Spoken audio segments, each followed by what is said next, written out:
The SCP Foundation has been protecting us from the unknown for years. In part of an ongoing PR move to normalize and illuminate the public, we've been authorized by the SCP Foundation to shed some light on a few case sightings. Mankind must not go back to hiding in fear. No one else will protect us, and we must stand up for ourselves. My name is Taylor, and today we're going to be looking at top 5 terrifying SCP sightings that prove they exist. Let us know in the comments what SCP you'd like to hear more about in the future. There's a whole lot of them kept contained, and a whole lot of them to discuss. Number 5. SCP-096. SCP-96 is a Euclid-class object, a tall, bipedal, seemingly humanoid creature, measuring roughly 2 meters tall. 96 is emaciated thin, possibly suggesting some form of malnutrition. It's devoid of any body hair or noticeable pigmentation of its skin. It shows no signs of higher brain function, and during containment is docile. Photography and recording of SCP-69 is completely forbidden, so all depictions in this video are artistic renderings provided to us by Foundation collaborators. When SCP-96 is seen by a living entity, it experiences extreme emotional stress, sobbing and screaming, and then proceeding to hunt down whatever made eye contact with it. You understand now why we can't use any real photos. Within 1 to 2 minutes, the target will be relentlessly hunted, with no known material or method seemingly capable of impeding SCP-96 when it's begun its hunt. We have a transcript log from a retrieval team member describing his encounter with SCP-96. An accidental photo of a mountaineer containing SCP-96 initially spurned the creature's attention. Don't worry, this photo has been edited for protection. SCP-96 began tearing its way through the mountains to reach its victim when it was apprehended by armed retrieval team Zulu 9. The team, unaware of SCP-96's threat, was almost universally wiped out and opened fire in an attempt to save a doomed squad mate. A helicopter circling, keeping sustained fire on SCP-96 made no difference. The creature sustained what should have been critical injuries, but the report from the captain insists that the creature didn't so much as flinch. When backup team Zulu 9B arrived, they managed to secure a bag of all things over SCP-96's face, sedating the entity and bringing it back to the Foundation, where it is currently being kept secured in an airtight steel cell, checked for cracks or holes weekly, with no surveillance of any kind allowed. Are you finding this informative? Entertaining? Keep subscribing for more SCP stories and a whole lot more on Top 5 Scary. Number 4. SCP-87. Don't worry, you can look at photos of this one. SCP-87 is a Euclid-class object and appears as an unlit staircase located on the campus of...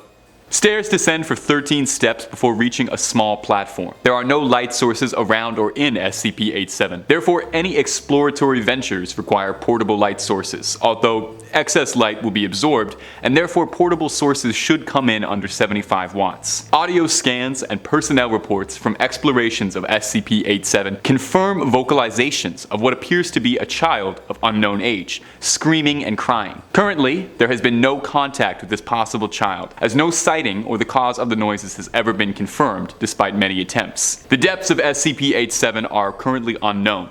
Attempts to reach the cause of the vocalizations have come up short. It's currently unknown if SCP-87 has any endpoint at all, as explorations have shown that the depths extend beyond the possibility of the building and the surrounding geographic area. We have 4 different recorded attempts to venture to the bottom of SCP-87. Each subject has reported seeing an entity hereto referred to as SCP-87-1, a blank-faced being with no visible nostrils, pupil, or mouth. SCP-87-1 does not appear to be violently dangerous, although all subjects who have encountered it have reported feeling intense paranoia afterwards, although additional research is needed to determine if 87-1 is the cause of the paranoia or simply a normal reaction to encountering it. Extreme hysteria and panic has been present in all recorded expeditions. Number 3. SCP-957. SCP-957 is a Keter-class humanoid entity, appearing roughly the height and weight of a very thin person, albeit devoid of any internal organs, visible by the rather large hole inside SCP-957's chest, allowing us to see inside its hollow void. SCP-957 doesn't seem to need any form of sustenance,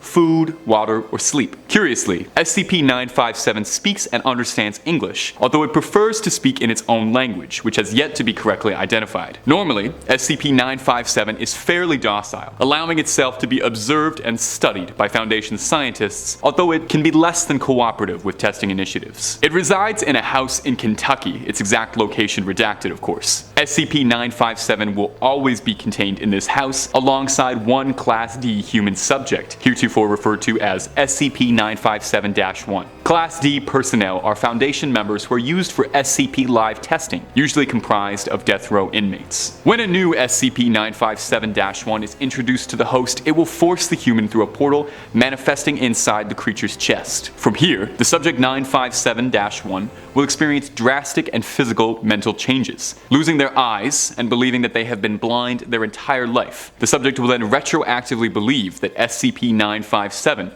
is a close family member or an intimate romantic partner, believing that they have been burned badly and therefore need to be cared for but cannot be touched. The subject SCP-957-1 will seek out people from outside to lure back to the house, feigning danger and asking help with a task impeded by their newfound blindness. When brought back to the house, the new victim will be engulfed by a hard barrier produced by SCP-975. The victim will be reduced to little more than remains, which is then fed to the blind 975-1 by the original 975. The exact reasoning or cause of this behavior is currently unknown. Number 2. SCP-1981. SCP-1981, formerly dubbed Ronald Reagan Cut Up While Talking, is a safe class object. Unlike many on this list, it isn't outwardly violent or harmful, but incredibly bizarre, even by Foundation standards. SCP-1981 is a standard Betamax tape, with the only information given being the title Ronald Reagan Cut Up While Talking written in on an adhesive sticker on the tape. Studies have shown that the tape itself is standard, even bearing serial numbers from the 80s, indicating that it was produced normally. The tape itself appears to be a recording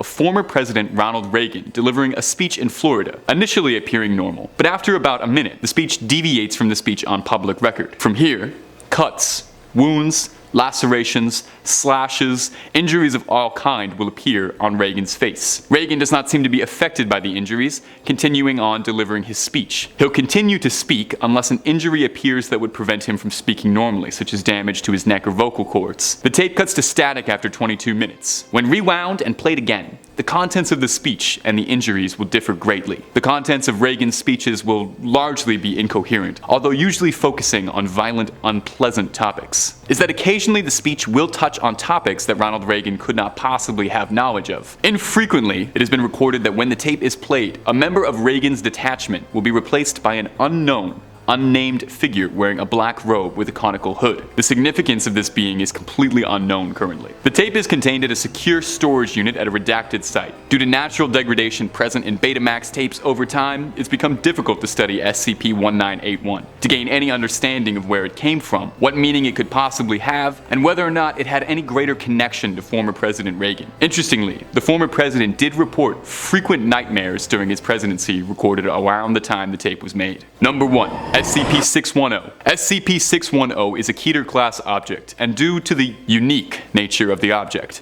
containment is difficult. Its first exposure was detected after the Russian government covertly contacted the SCP Foundation after several reports of missing farmers resulted in local police, regional police, and Russian government agents investigating the case all going missing. A retrieval team was detached off to Lake Baikal in southern Siberia, and it is here where they uncovered SCP-610. SCP-610 refers to a contagious skin disease, manifesting at first as a rash on skin and increased sensitivity. Within a matter of hours, the disease evolves into a series of blemishes, spreading across the body rapidly. By about 5 hours, the subject will be completely covered by the infection. Higher temperature allows the virus to spread faster, with some recorded instances of full coverage infection in under 5 minutes. Once the victim has become completely engulfed, scar tissue will start to form around the victim's body, reforming them into twisted, unnatural forms. Subjects have recorded growing multiple limbs, existing limbs growing longer,